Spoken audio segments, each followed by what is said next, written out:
కేసీఆర్ తో హరీష్ రావు కేటీఆర్ భేటీ అయ్యారు. 10 మంది పార్టీ ఫిరాయింపులపై సుప్రీం తీర్పు అంశంపై చర్చిస్తున్నారు.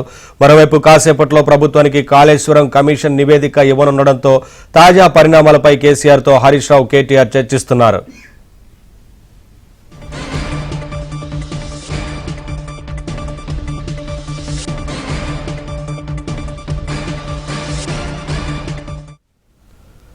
అప్డేట్స్ మా కరెస్పాండెంట్ నరేష్ అందిస్తారు. నరేష్, పలు కీలక అంశాలకు సంబంధించి కేసీఆర్ తో ఇటు కేటీఆర్ హరీష్ రావు ఈ భేటీలో మాట్లాడుతున్నట్లు తెలుస్తోంది కదా, ఏంటి అప్డేట్స్?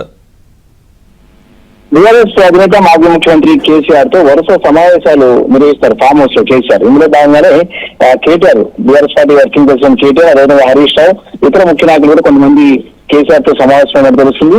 కాసేపు క్రితమే వాళ్ళిద్దరు కూడా ఫామ్ హౌస్ కి వెళ్ళారు. వాస్తవానికి నిన్నగాక మొన్న కూడా పెద్ద ఎత్తున సమావేశాలు నిర్వహించారు. ఇందులో భాగంగానే ఈ రోజు కూడా సమావేశమయ్యారు. కాసేపు క్రితమే సుప్రీంకోర్టు ఒక కీలకమైన తీర్పు ఇచ్చింది. పార్టీ ఫిరాయింపుల మీద బీఆర్ఎస్ పార్టీ చాలా పెద్ద ఎత్తున ఆశలు పెట్టుకుంది. పార్టీ ఫిరాయింపులు తమకు అనుకూలంగా తీర్పు వస్తున్నది బీఆర్ఎస్ పార్టీ ఆశ పెట్టుకున్నప్పటికీ కూడా కాస్త నిరాశ కలిగించింది. ఇందులో భాగంగా సుప్రీంకోర్టు తీర్పు తర్వాత తదుపరి పరిణామాలు భవిష్యత్తులో ఎలా ముందుకు వెళ్ళాలి అనే అంశం దాని మీద కేసీఆర్ దిశానిర్దేశం చేస్తారు. అదేవిధంగా కాసేపట్లోనే కాళేశ్వరం నివేదికను కమిషన్ పీసీ ఘోష్, రాహుల్ బజ్జా ఎవరైతే నీటిపారుదల శాఖ కార్యదర్శి ఉన్నారో ఆయనకు అందజేయబోతున్నారు. ఇది అత్యంత కీలకమైనది.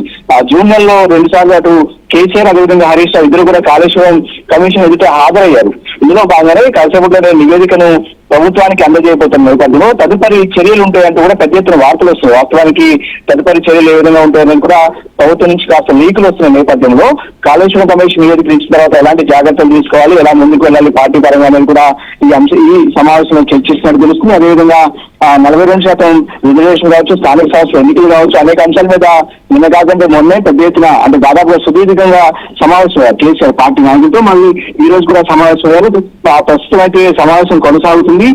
సుప్రీంకోర్టు తీర్పు తర్వాత ఎమ్మెల్యేల పార్టీ ఫిరాయింపుల అంశం కావచ్చు, అదేవిధంగా ఈ కాళేశ్వరం కమిషన్ నివేదిక కావచ్చు, ఇతర అంశాలన్నిటి మీద కూడా ఈ సమావేశం చర్చ జరుగుతుంది.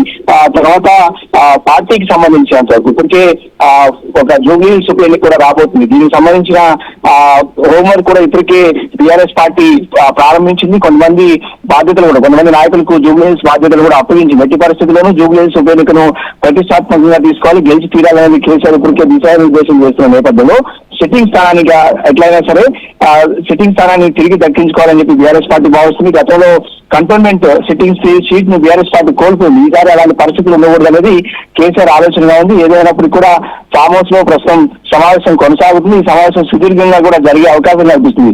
మొన్న కూడా దాదాపుగా 10 గంటల పాటు పార్టీ నాయకులతో కేసీఆర్ చర్చించి దిశానిర్దేశం చేశారు. ముఖ్యంగా రైతాంగ సమస్యల మీద పార్టీ పెద్ద ఎత్తున ప్రజల్లోకి వెళ్ళాలి, ఇప్పుడు చేసిన పోరాటం సరిపోదు, మరింతగా ఉధృతంగా ప్రజల్లోకి వెళ్ళాలనేది కేసీఆర్ పార్టీ నాయకులు దిశానిర్దేశం చేశారు.